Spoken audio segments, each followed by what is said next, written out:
Hi, everyone. I'm Vanessa. Welcome to the podcast. I have two of my favorite people this week on the podcast, Margaret Smith and Kathleen Metcalf. And if you've interacted with any of my materials much at all, you've probably heard me at least drop their names. So it's really fun to have them both here live today for this interview. And I wanted to have them both here because, well, Margaret and Kathleen both run separate businesses. They've come together to create a program called BU, the Inner Circle. And I wanted to find out more about that and really talk about admin professional development from the perspective of doing the personal development first. And that's really what this program is about. But before we get into that and talking about how do you build yourself up to be the most fulfilled, I don't want to say most successful, like the most fulfilled, right, in your path in your life. And we'll talk about how your personal development impacts that along with your professional. Let's just get some introductions in here. So Kathleen, who the heck are you and what do you do? I'm Kathleen Metcalf, and I own a training and coaching company for real estate admins and the agents that they work with. So I've been in business going on now 10 years. I used to be a real estate admin and an agent. And then I really got the idea for this business, Kathleen Metcalf Coaching and Training, which is a part of my Inspired for Results is the name of my sort of my parent company that I run. And because I worked for a real estate coach, and I listened to her coach 65 agents, top producing agents all over North America every week. And I kept hearing, when are you going to hire your next assistant and get your prospecting done? And so, I developed the ability because I had been a recruiter and a trainer in the retail industry before I got into real estate. And it was when my coaching business tripled that I met Vanessa, who also had the hiring business, Pro REA Staffing. And I reached out to her and said, if you may not know who I am, but I know who you are. And so now you and I have been collaborating, I think 5 years. Yeah. So you do the hiring now, and then I was able to build my training program and build my admin coaching program. And I think it was a year ago, maybe 2 years ago that I met Margaret. And so now, Margaret, you tell us what you do. This seems almost too much magic for me to be. I'm having flashbacks to when I first met you two. So my company is called I Love It When, and I've been in the real estate industry for about 8 years now. My background is actually in social work and art. And when I fell into the real estate world, I had no idea the journey that I would be on to eventually starting my own company. So I coach, consult, and run retreats for admin. And then I'm beginning to build out workshops and retreats for other admin and professions across industries. And I've been in my company for just 6 months now, and it's really exciting. And I'm thrilled to have the opportunity to be able to really play with a bunch of other of my colleagues, because that's what it feels like, actually doing more and more of what I love. So I'm super excited to be here. Yeah. And before you started your company, you were a director of operations for a team called Pickett Street Properties, and you were there for how many years? Yes. I was there for 7.5 years, basically. So yeah, that's I think I love talking about the length of time because, again, so many admin are only usually in their positions in the real estate world for 1 to 2 years.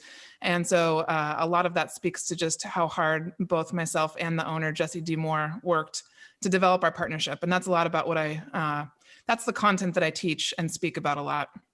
Well, I can speak to the experience of interacting with you when you were still there. You were running a big team with a lot of stuff going on, and yet you had everything so locked down that you were able to create a side business and travel across the country. And you always looked cool and collected, like nothing was going on. You had so much going on. And it would always just impressed me so much that you're such a great role model for people to look at and see that, okay, I can be an admin, I can grow to an operations manager, I can build something with a partner, and I can, build something for myself too. And like you always like to talk about, you can go wide with your income, like horizontal, not just vertical. Yes. And so, no, thank you for that reminder, because sometimes I think I take for granted what I did, and I forget that I have to speak about that, because the systems and the foundation that I built are what allowed me to start teaching, speaking, and building retreats. You're right. I forget that sometimes. So it's very true. Pat yourself on the back. You did really good. Yes, you did. All right. Okay. So now we know who these amazing ladies are. So let's talk about this program that you've come together to create. So Be You, the Inner Circle. So what motivated you guys to create the membership?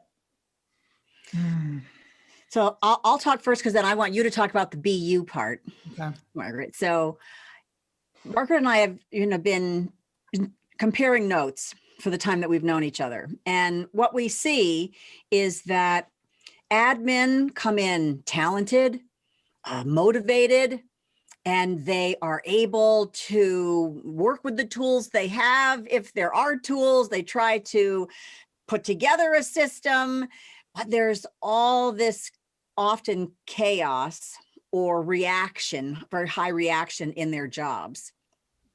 So I refer to it now more like they're being on the hamster wheel all the time. So there's very little time sometimes for professional and personal development, depending on their life. They may have very busy jobs and then very busy home lives. And so there's also not been a lot of access. So once an admin is trained initially, many real estate agents or business owners who have them think that's it. Now they're trained. And so then what we see is that often, right, as you just mentioned, an admin is in position maybe 2 years. And sometimes it means the agent feels like they outgrew their admin, or sometimes the admin just burns out or, wants to have a different kind of environment because there is no growth. So I'm a fixer. So I kept seeing that pattern over and over again. And I was someone who was in the admin to an agent for 2 years in San Francisco, but then I wanted to be an agent. And so, my path, I took that path that some people don't want to have happen, but I would have stayed with her if she wanted me to stay with her, but that wasn't, her business model. But I stayed with the coach I worked with for 6 years. So that's where Margaret and I have a very similar pattern in our career paths. But what we see in that dichotomy between the admin wants to grow and learn, but there hasn't been a lot of support for that. And then the support that is for the admin is often very technical, very system driven, and the tools are terrific and the systems are necessary. But the gap in between, where sometimes what an agent really needs is for an admin to have a leadership presence inside their business, inside the operations, where they bring recommendations to the agent, because the agent does not see the business from the same angle that the admin does. And when you want to build wealth and build a business, whether it's more transactions or just greater service, or a higher price point, you need that perspective from the operations person. But many admin with their DISC profile of an SC are more oriented toward, taking direction well, high compliance. They're more demure. And so speaking up against a high D, high I, very demonstrative, let's get it done, kind of agent is a big task.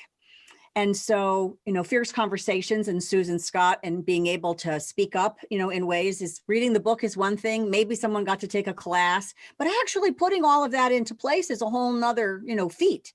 Mm-hmm. So we saw this gap and recognized that we wanted to be able to provide an ongoing level of training, coaching, and support, which Margaret has been able to achieve in her retreats. But the retreats are 4 days once a year. Mm-hmm. And so then what is the momentum to be able to carry that forward?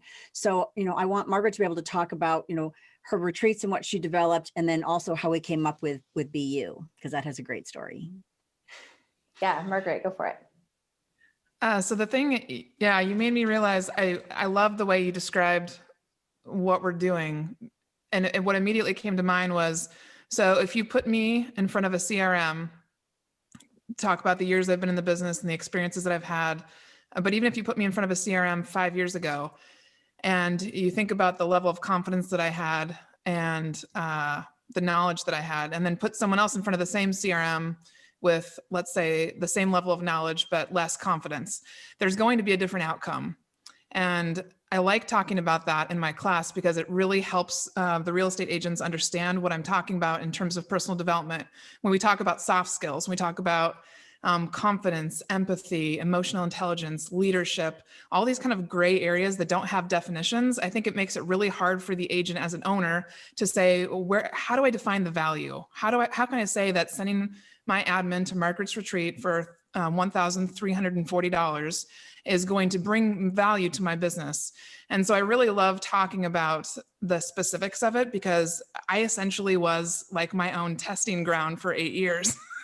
And so I really got to witness through meeting admin and agents across the US, I got to gain some really important perspective. Right. And so as I started to teach and speak, I started to see a real big theme at only like 2 years into my job. The theme was overwhelm. And the theme was this like butting of heads and not knowing where to go. Like once, like what you said, Kathleen, you get trained. And then after that, the agent's just kind of like, okay, cool, here we go. Let's grow, let's get bigger. And I really believe that the next step from what I've witnessed and seen, not only in myself, but in others, the next step is working on yourself, because the human behind all of it is it's the common denominator. It's what changes everything. There's not another me. If I could get another me and put myself in different parts of the country to do what I'm doing, I would do it in a heartbeat. But we can't do that with humans as of yet. And so as I was teaching and speaking and going around, I had in the back of my head, like, I think I'm supposed to be doing this on a mass level. And the message that kept coming out was, if I can truly be myself in every environment, it takes the stress away of like trying to be someone for somebody and be another person for another person. And it's kind of like when you remove all of these things that we're constantly dealing with on a daily basis. And by these things, I mean, trying to please everybody and trying to be something for everybody. When you remove that stress, all of a sudden things flow so much easier because you can just be the same person you are at home as you are at work. And then you begin to build on your confidence and you begin to build on really standing strong in who you are. And all of a sudden you have the ability when you're at a table with, I use this example often because if I sat at a table with all men in some sort of a business meeting, I would be the last person to speak. And now that's not the case. And that's because I know I have something valid to say, because I've been through enough of these instances that I've literally challenged myself and put myself through a test to really push myself to be the best version. And so the whole Be You concept comes from being raised by my mom. And when my mom retired from the school district where she was at for almost 30 years, I really wanted her to go on a speaking tour. And I said, Mom, I'll book you. Let's book you around the US. I'll book you at all the brokerages I know. You have to talk about being yourself. This has changed my life. And it's changing other people's lives because I'm integrating it. And she's like, no, Margaret, I can't. I just don't want to. I don't want to do it. And so as I was standing up in front of a crowd doing my first BU workshop, I realized as I was talking to these folks, I was like, wow. And I even said it out loud. I was like, you guys, I just realized this was my mom's concept that she developed, but it's my job to deliver it. And ever since then, I was like, I can't not do this. And so this is the essence of the inner circle. And it's to give people a safe space to make mistakes, a safe space to say, hey, I would like to ask for a raise. How do I do it appropriately? Hey, I think I want to leave my team and I want to do it gracefully. Can you teach me how? And those are just some of the concepts that we'll be talking about in there. So I also heard, that it's really so spot on.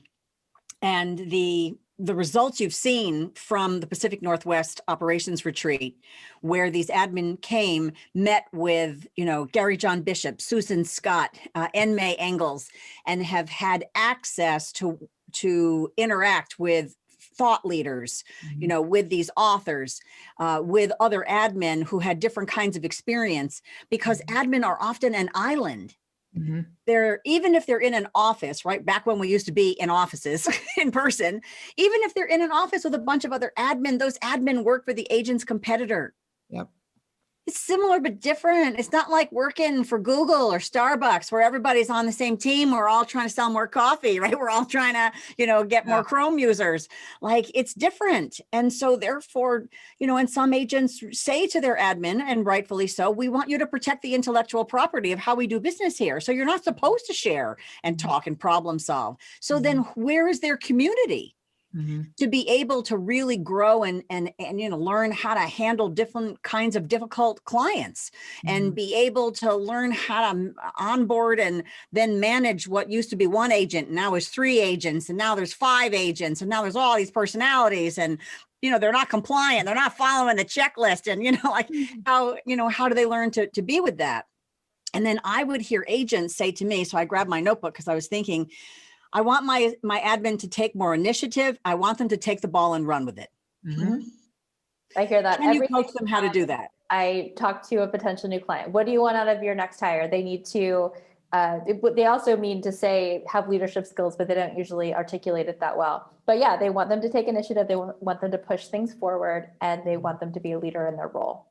That's it. Like, that's everything. And honestly, those are skill sets that not every admin has fully developed. Like, everybody is on some level on that path. But if you want to really rise to the top and be the highly compensated, highly valued admin, those are the things, more than how well you write a contract or how well you follow a checklist. Like, that is taking initiative. Because my God, every boss, and me included, I just want someone else to tell me what to do. Like, where to go, where to be. Here are 2 options, pick one. And if you have to be following up on every little thing because you can't trust that your admin is thinking ahead, it zaps so much energy. Yes. So much energy. So I think this is, I'm really, really excited that people are going to have an opportunity to work on these things. Yeah, because if you ask the question, how do you acquire those skills? Right. The answer is you must have experiences, not experience like you got that somewhere else and you put it in your suitcase and you brought it with you and you opened it in at this new job. You have to go through experiences. It's experiential, and it is personal development which turns into professional development. Yep.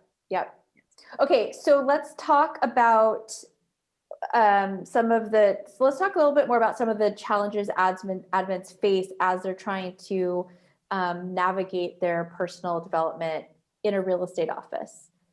So let's say they decide, I'm going to take more initiative. And then what are some of the things, the roadblocks they face in their job that make it difficult for them to sort of get to that level that they want to achieve? Well, sometimes they get resistance.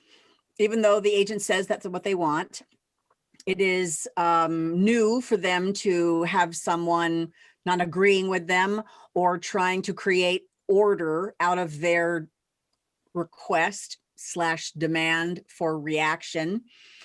And so then the admin needs to know how to handle that kind of conflict, because for an amiable, analytical admin, which is the majority of the personality style, any kind of difference of opinion or question or hesitation from their boss's part is conflict. So we're already backing up. And so they really need to be able to, learn how to handle those things. Margaret, what do you see?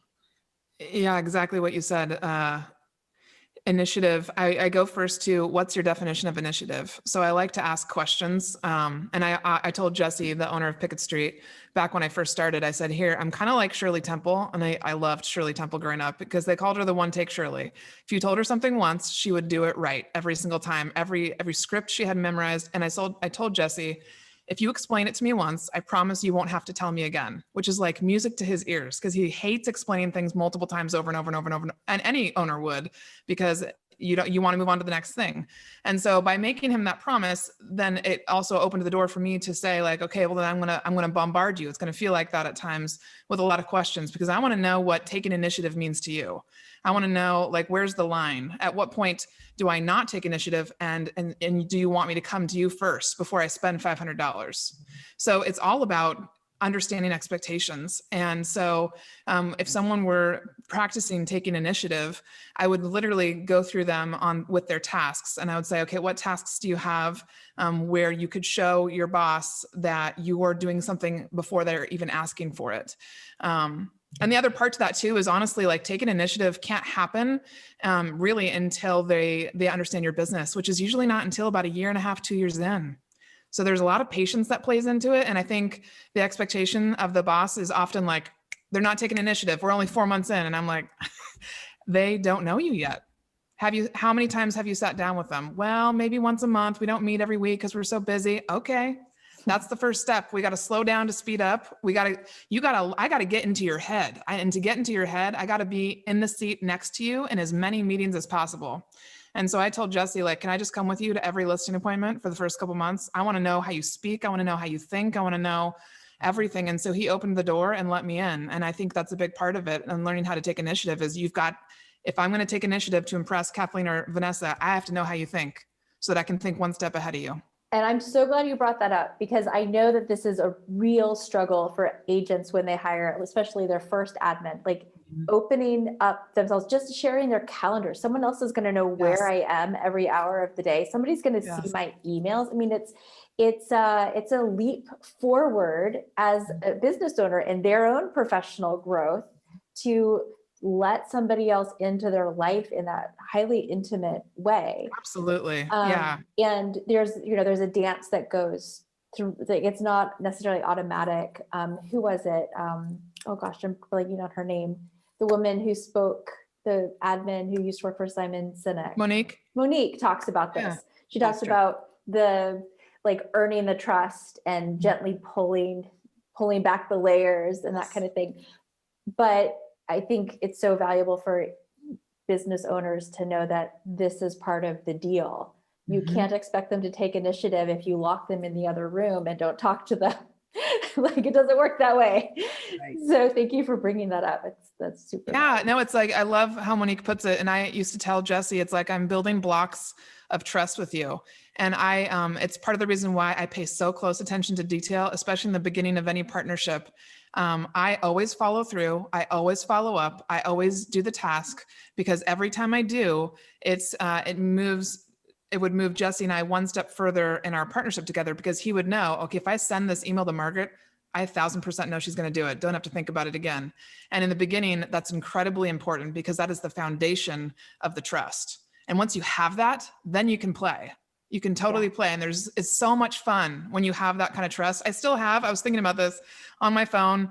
One of the ways that Jesse and I would swap things, like for some of the stuff that I would help him with, is we had a shared note that has passwords to all sorts of things. And I realized I still have access to that. And we joke about it all the time. I'd be like, I could totally ruin you. And he knows I never would. He knows I never would. And that's, like you were talking about with the business owners, that's why hiring is so incredibly important, because you hope to eventually get to that point where, you could trust that person with everything and know they're not going to ruin you. Jesse completely knows that I would never do anything to hurt him personally or the business. That's not how I operate. Yeah. Yeah. But, I was listening to James Wedmore's podcast, the Mind Your Business podcast, this morning, and he talked about sometimes when, and he put it as new hires, but it could be someone who's just on the team, asks a lot of questions. At the root of that is their fear of making a mistake, their fear of risk, their fear of failure. And that's one of those components in the development of an admin, that if they want to be able to be in a leadership position, they must heal. They must learn to build their own confidence about their ability to make decisions, about their ability to anticipate, to know what would their agent want to do, where do they have to ask for permission, and where do they inform and maybe ask for forgiveness because it wasn't exactly what they wanted, but it was better than not doing anything. But that's an example of that, that place where they get stuck, where the agent wants them to do one thing, but until they get through their fear of failure, fear of making a mistake, and fear of risk, then they're just spinning. Well, let's talk about that, because that's part of what the BU program is there to help support. So let's talk about some of those issues and how the program is designed to help people move through them.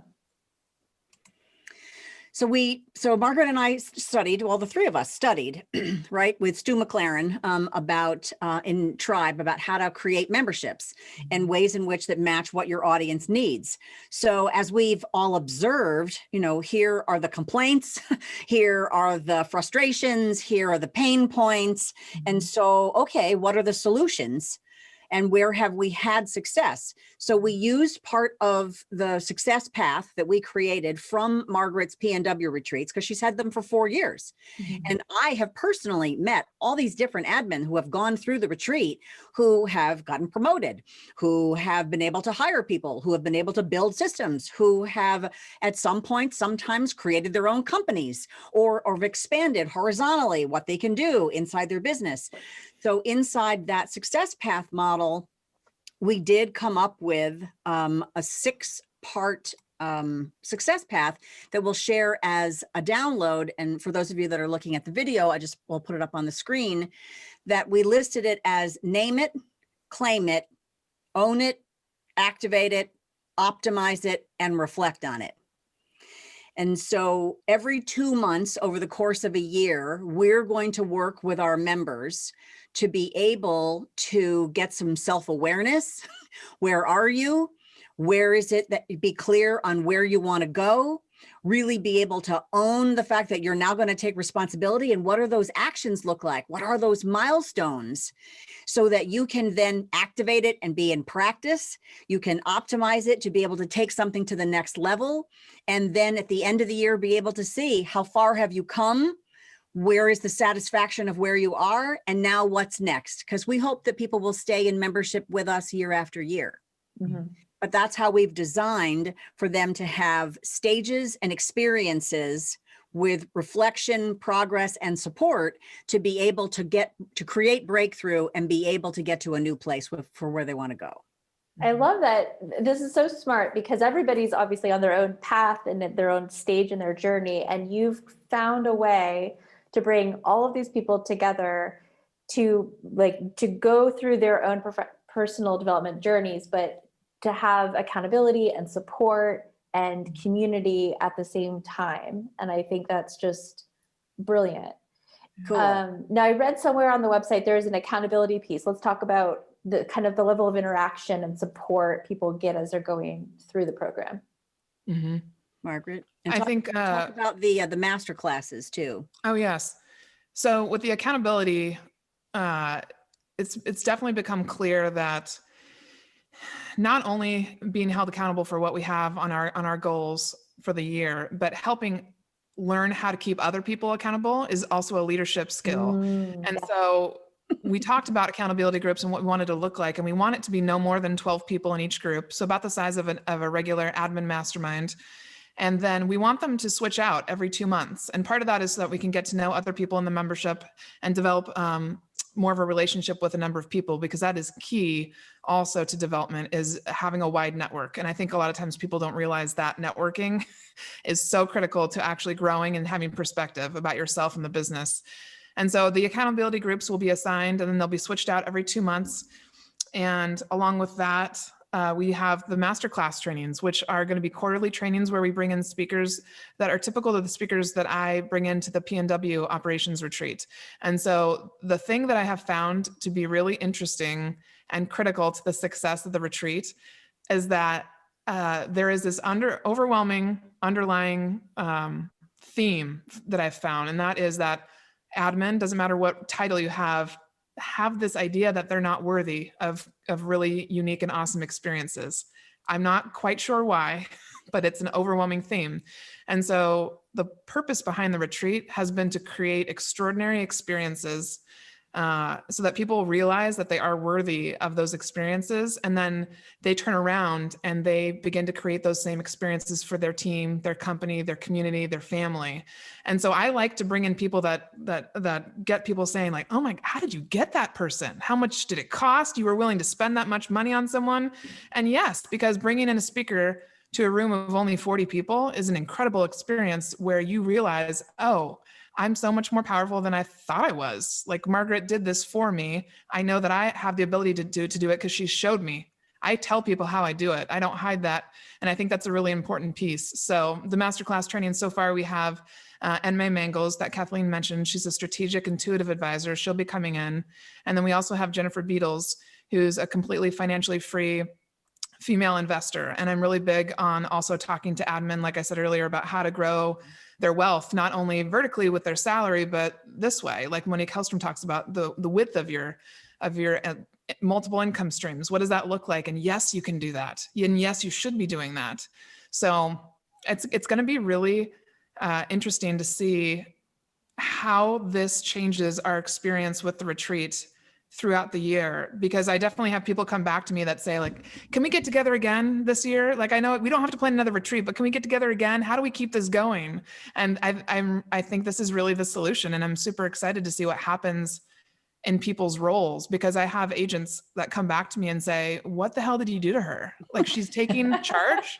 She's telling me what to do. And she's taking initiative. Well, what did you do? Tell me what the trick was. And so if you can imagine something like that continuing, oh my gosh, the growth is, I think we're going to see enormous change. And it's going to be really exciting to see those changes take place and to be able to define that data, which is so, kind of nebulous for people. Mm-hmm. So cool. So who is this program for and who is it not for? Good question.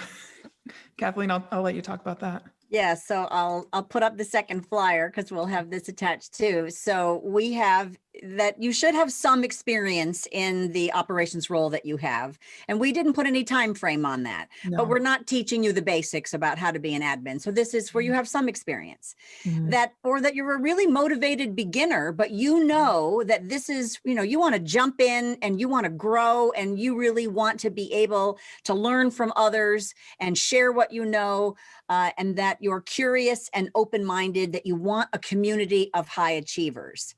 And those are really the three primary, factors that we put into play about this is who would make a great member. And who is this not for? This is not for real estate agents, and this is not for people that have a scarcity mindset and that are not open to sharing in their successes, failures. And those are really the only restrictions as well. Yeah. Fair enough.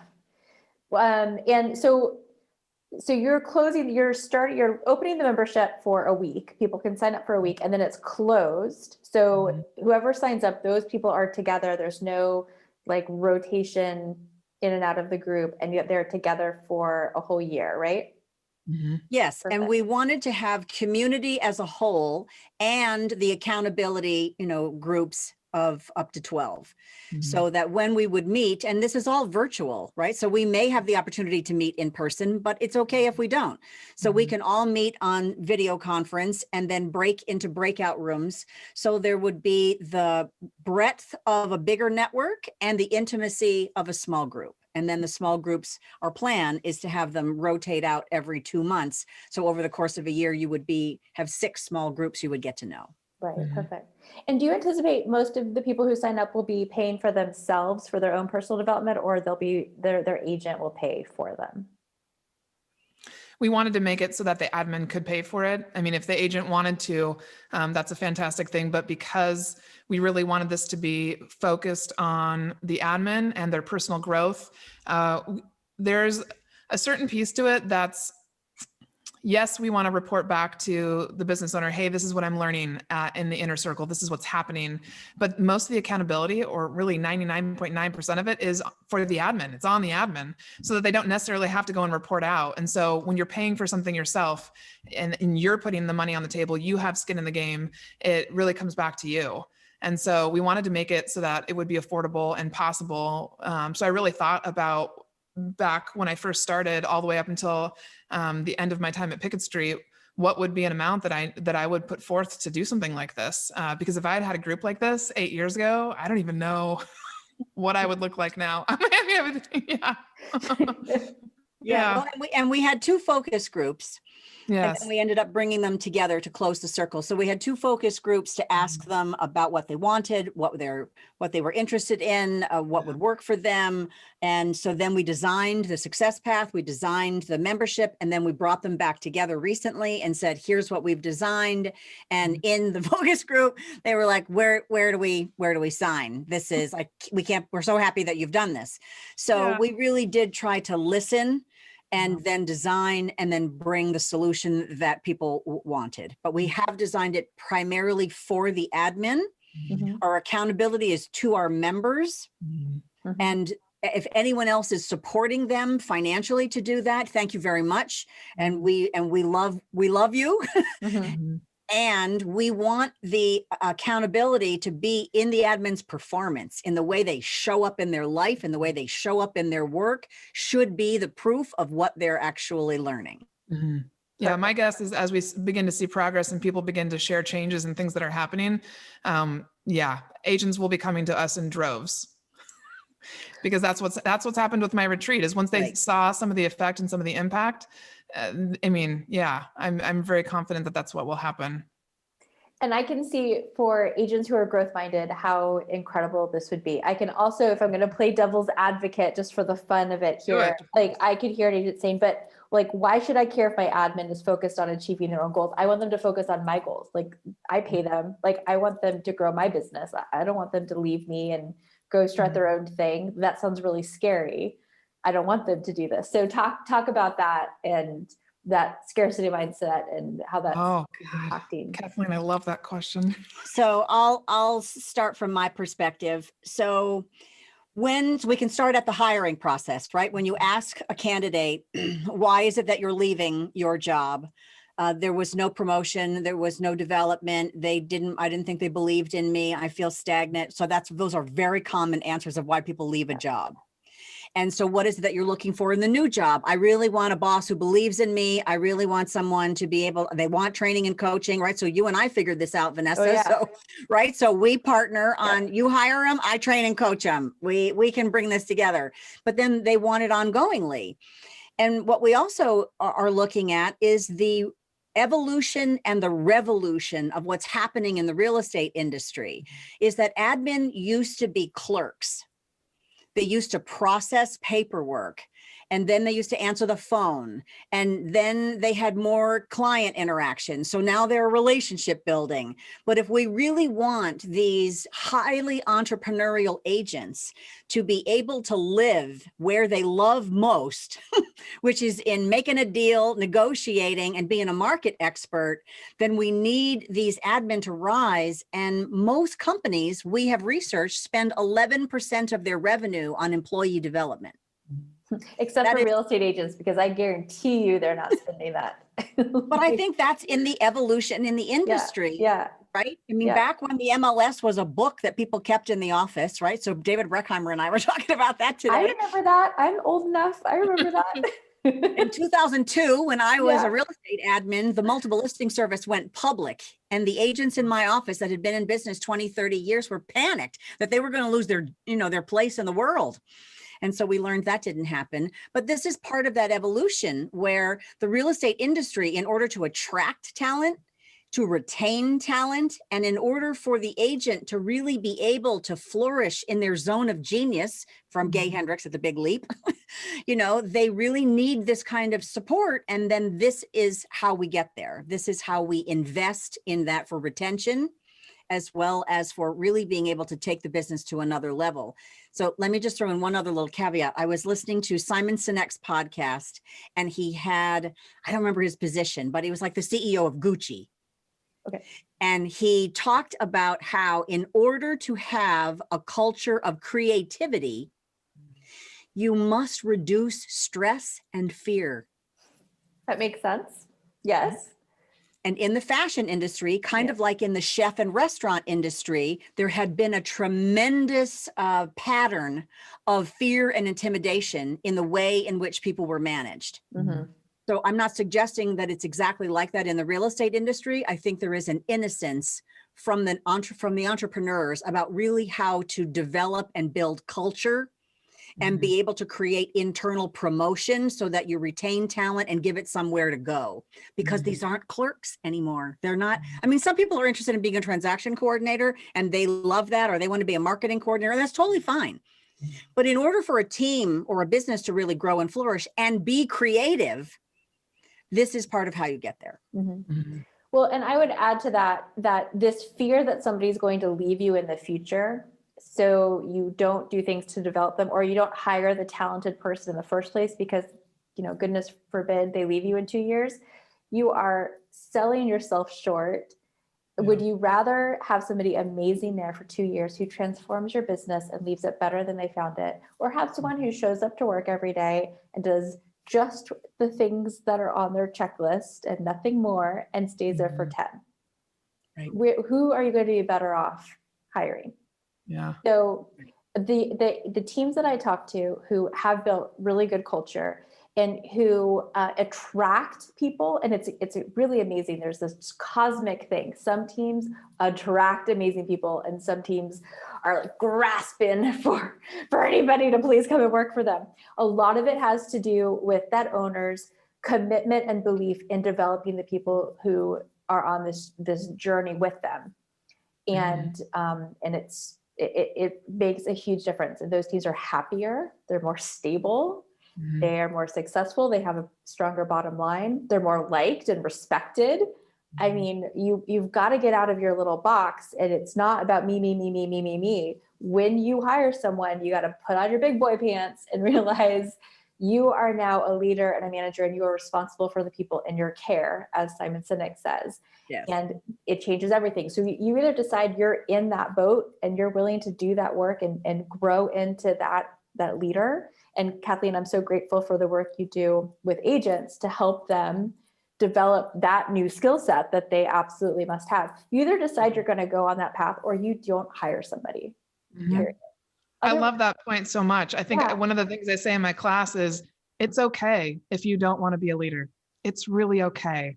But just realize that you are a business owner, and there are opportunities in this world that we live in. The evolution of the job and the industries across industries and professions has changed. And if you don't provide an environment that looks at the person as well as the business, then they will leave, and they'll either go start their own thing, or they'll find something else to do. There's options now. And so I really think it's become essential. And if you don't have it, you'll either grow like to a medium-sized business and you'll just kind of be satisfied with where you're at, or maybe not even reach that size. It's just kind of become a requirement now. Yeah, or you're just going to have turnover. I mean, I did a survey a couple of years ago. The average turnover for real estate assistants, I know you like, for somebody who actually sticks, it's 1 to 2 years, but really the turnover rate on teams is about 50% per year.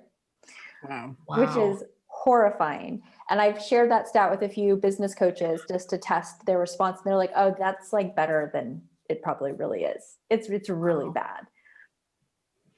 Well, here's the other thing that we're also figuring out, right? So I actually have a new service coming out to help solve this problem. But part of the fear around losing the people on the team is because there are no systems documented. So therefore, the admin on the team hold the brain trust of how the business works in their heads, maybe on some checklists, maybe in a project management software, but the workflow of how the business is run, how the agent wants things, is often, most of the time, not documented. So therefore, the talent that comes in is clenched and held in place because it's serving a purpose that is under the value of what they could really do. Yep. So we're also trying to turn that around, but that's for a different podcast. Well, and I'll mention that I've interviewed Laura Sims, and that podcast will come out after this one. So listen for that. Laura Sims is amazing. She could join this circle right here with us. Yes. And she's a business systems consultant, and she's documenting businesses' systems and creating training tools so that you can cross-train your employees, let somebody go on vacation, replace somebody who isn't working out. promote somebody without the fear that you're talking about. So that's next podcast. So listen for that. Yes. This is my early plug. Sorry, we're getting back to you, ladies. I'm delighted to have her on the team. Yeah, she's so amazing. Okay, so we didn't talk about the price. How much is the program? It's $111 a month, or if you purchase for the whole year, then $1,111 for the year. Perfect. Very Yeah. affordable. Yeah. There's so much value for sure.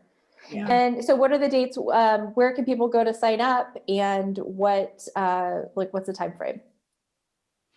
January 25th through the 31st is when it's going to be open. And you can go to my website, iloveitwhen.org, and you'll find the little link to be you, and you can sign up to get notified when it goes live. And so I'll be sending out an email notification to anybody who's signed up so they know right away then when it goes live, and it'll close at midnight on the 31st. Perfect. And So then we're I'll together for the whole year. Yeah, and I'll include links to all of this in the description so people can grab it. And just, you guys, thank you so much for doing what you do. Hey, you too. Thank It's a you. great joy. It's going to be Yeah. amazing.